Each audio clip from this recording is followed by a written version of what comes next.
Hi guys, Chisom here. Welcome to my YouTube channel. If you're new here, hello. I hope you stick around. Some days ago I actually put up a poll on IG and I said please ask me any questions. I also did the same thing on YouTube, and usually when I put up this Q&A questions I don't get any responses, but I still kept on trying because the community is growing. We are currently at over 1,000 subscribers, so I said let me go again. And guess what? In this particular poll I got six entries, 6 questions, and because of those 6 people I will do this video with all the joy in my heart.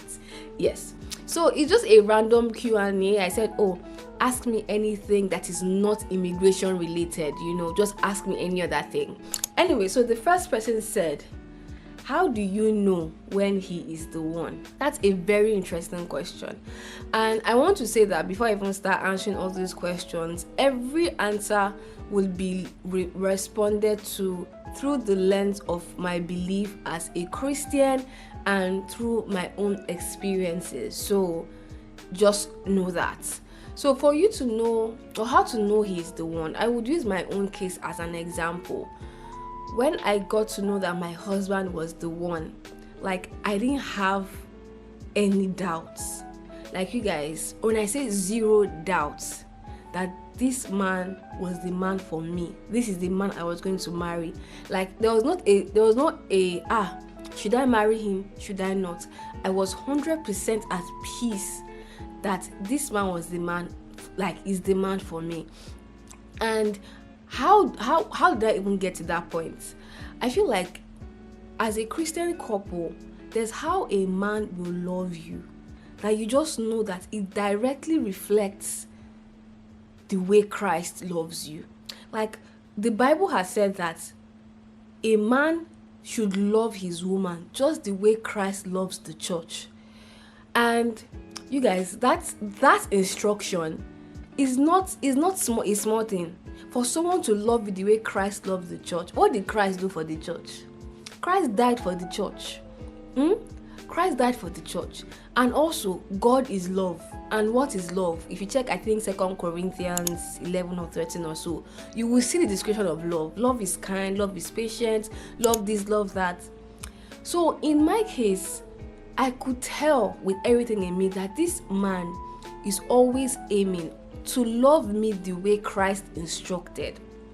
You know, when someone begins to see you as an extension of themselves, like, I don't know how to explain it, but it's a feeling that when you feel it, I think it's a feeling that you will just know. Because I will not lie to you, that in my own case, where we had a lot of things going on in the background, tribal issues and all of that, there was no time at that point that I doubted that this man was the one for me. And let me tell you something, and I'm sure, like, I don't want you to start pressurizing yourself to start saying, oh, I have to now think of, oh, I have to be alert to that feeling. How do I know? I want to know. Take it from me as someone that I had never had that feeling before. So I did not know, this is how I would feel. I had never had that feeling before. But with God's guidance, God's grace, God's wisdom, I knew.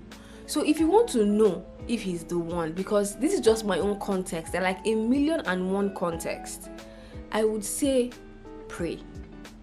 To be honest, pray to God. Ask God, God, is this the man for me? Open my eyes to see what you see in this person. Pray that God opens your eyes to see what he sees in that your relationship, that person that you're dating. And I think you have the answer, because there's no better way. People will tell you different things. People will give you different answers. But the one answer that should be important to you is what God is saying about your relationship. So go to God. The second question says, I have sickle cell as well and find it hard to find love.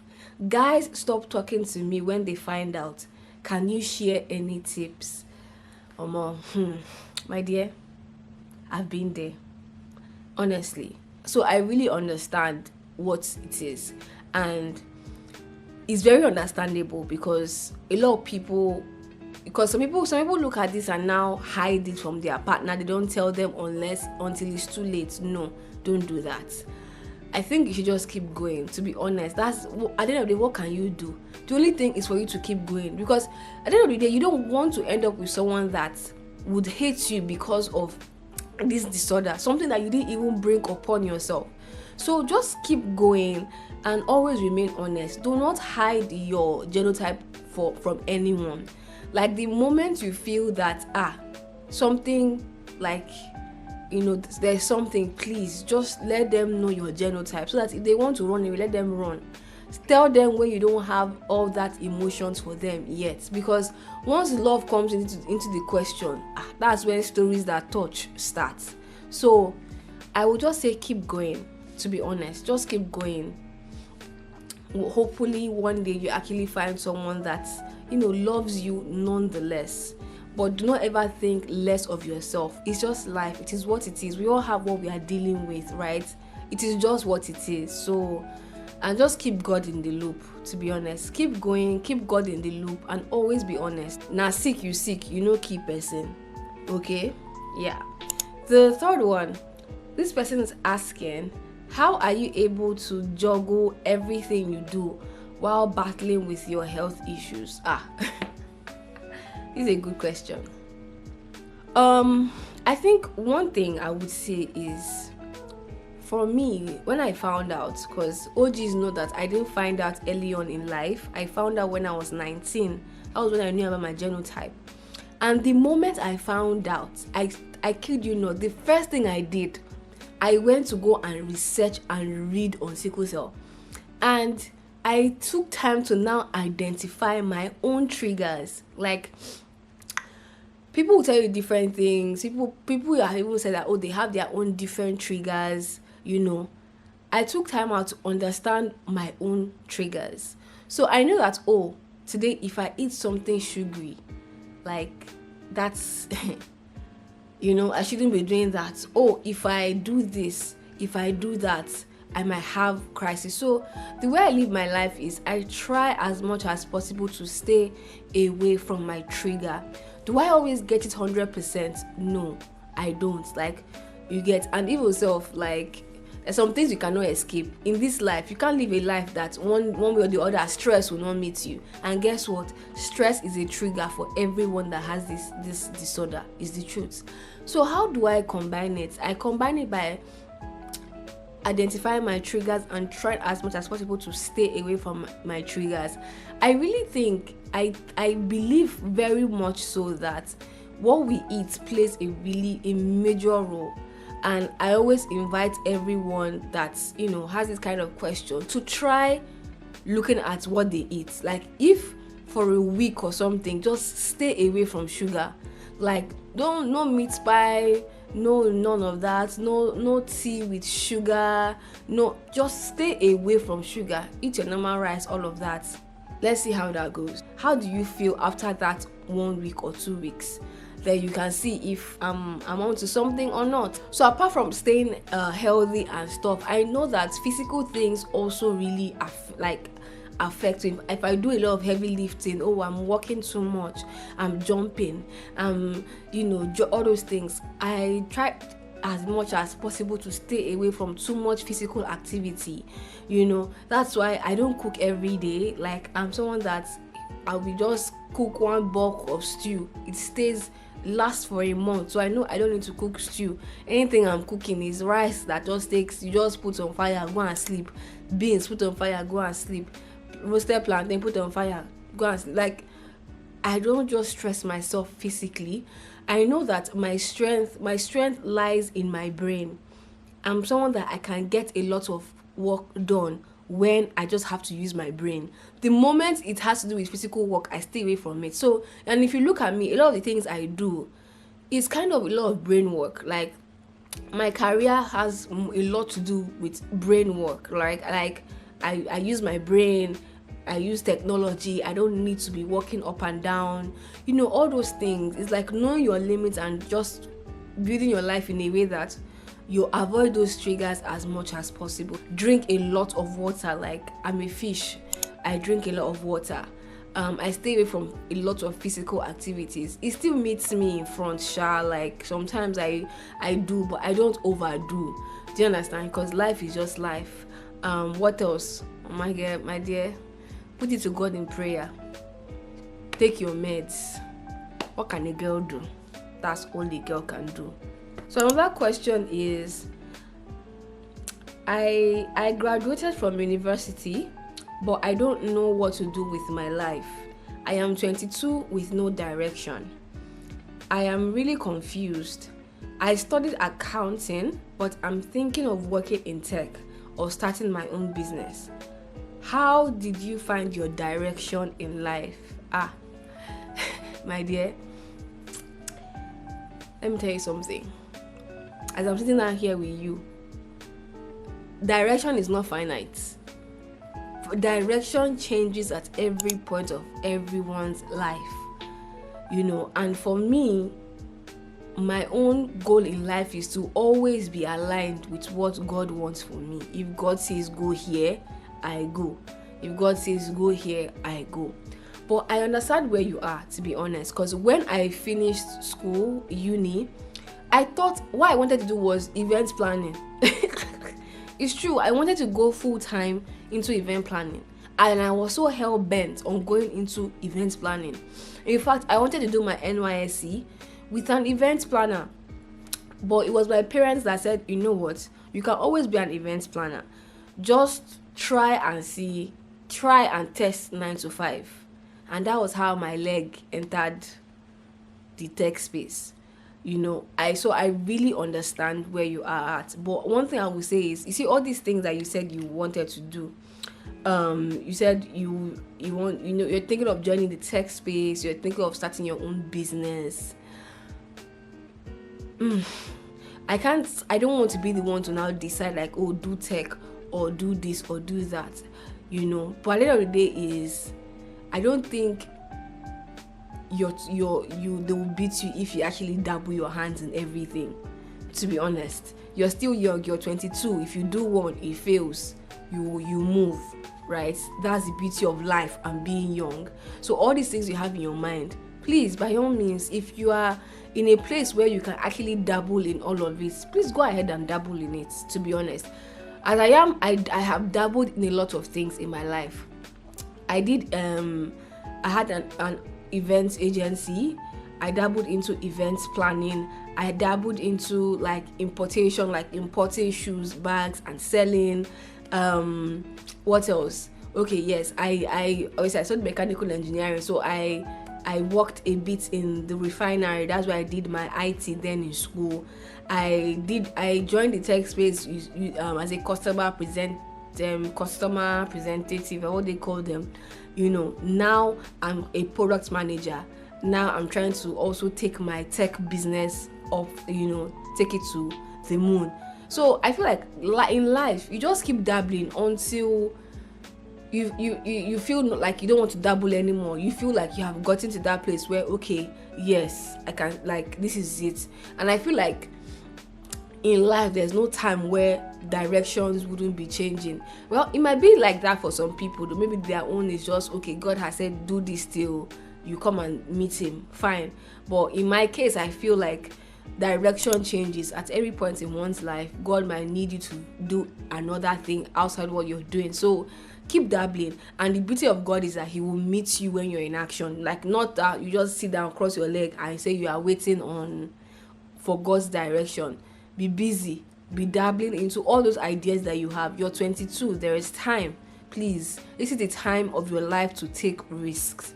Yes, all those things you want. So it's better for you to do that now, so that not when you're old enough, you're like, oh, had I known. Because by the time you grow up and maybe you have more responsibilities, maybe you get married and you have kids, you'll become more like, you won't be able to take as much risk anymore, because now you're taking care of someone. Do you get that kind of thing? So yeah, that's my answer to that. Dabble in it all. Period. So someone here said, I am 23 and I have a boyfriend. I am 23 and I have a boyfriend I have been dating for 2 years. We rarely talk about marriage because whenever I bring it up, he finds a way to change the topic. or tells me that he wants to make enough money before he settles down, I really want to know whether I am wasting my time because I do not feel secure, and he makes me feel desperate for talking about marriage. Where does one start with this one? First of all, being 23 and wanting to get married, you're not desperate. We live in a time where people like to look down on people that want to get married. Like, oh, you're supposed to be ambitious. You're supposed to be aiming to be the first woman to build in a new style. Like, you're not desperate for wanting to settle down at 23. Like, some people get married at 23. I met my husband at 23. So, like, I don't think you're being desperate. If that is what you want for your life, then so be it. Everybody has their own goals. So please don't ever make anyone make you feel like you're desperate because you want to get married. Marriage, when done right, is a beautiful thing, honestly, and it's an achievement when done right, my girl. So about this young man, that he's saying that he wants to make money, he's making you. First of all, there's some red flags here because he makes you feel desperate about talking about marriage. First of all, that's a red flag.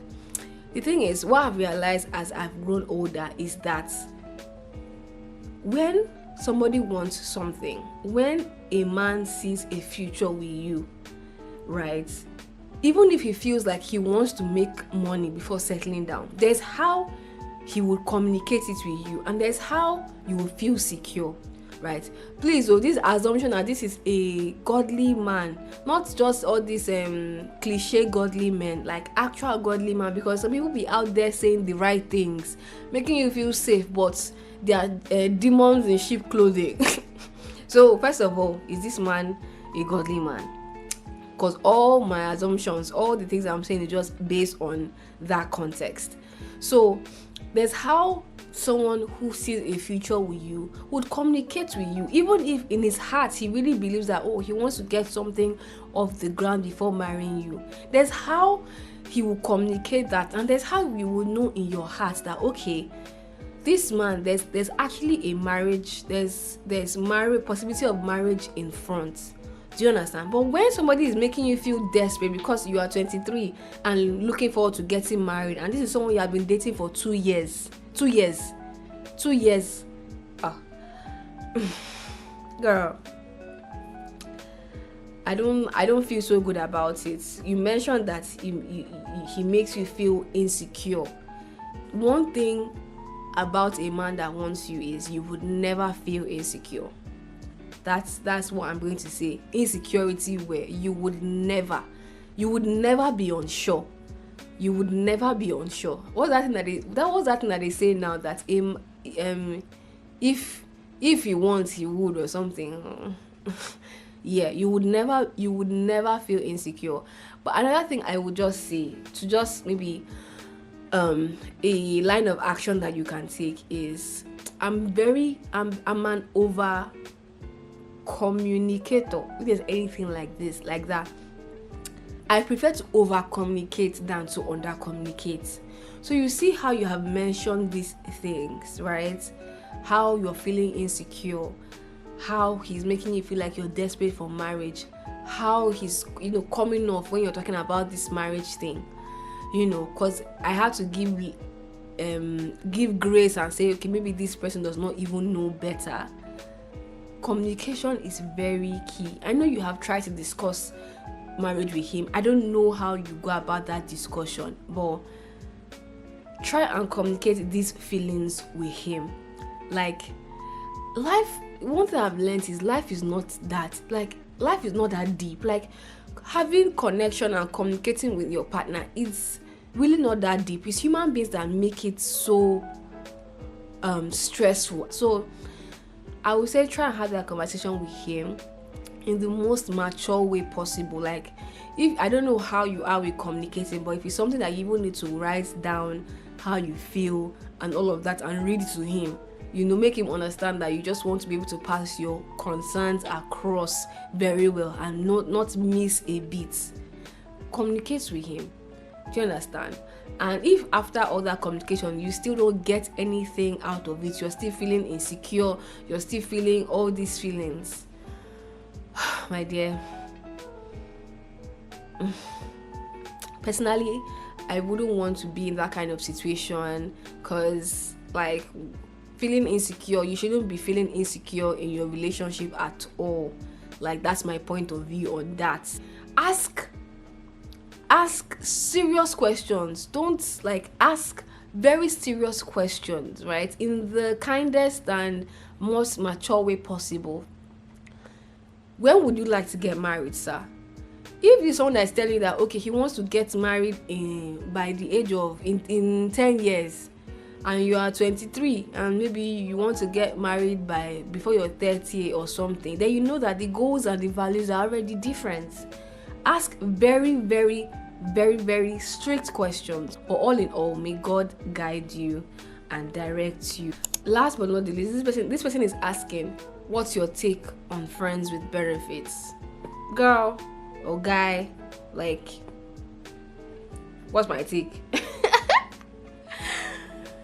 In case you missed it, we are children of God. I would never advocate for friends with benefits. You know, the pleasure of intimacy and sex is best enjoyed in marriage. God would not, it's not a rule, it's put there to protect us. God loves us so much that he made that rule. There's a lot, like, it's not for this video, but I don't approve of friends with benefits. You know, please, I pray that God gives you strength to be able to say no to whoever is proposing friends with benefits. That person does not respect you, that person does not love you, that person does not care about you. And as a Christian, you shouldn't be near somebody who even has the audacity to ask you to be friends with benefits. May God be with you. Yeah, I hope you guys loved this video. I really loved this. I love answering your questions. Should we do more of this? Well, that would depend on the video number of views this gets, but I think nonetheless I will still keep doing something like this, because these are very deep questions. I like that. Anyway, that's pretty much the end of this video. I will see you guys in my next one. Don't forget to like, comment, share, subscribe. I will see you in the next one. Bye.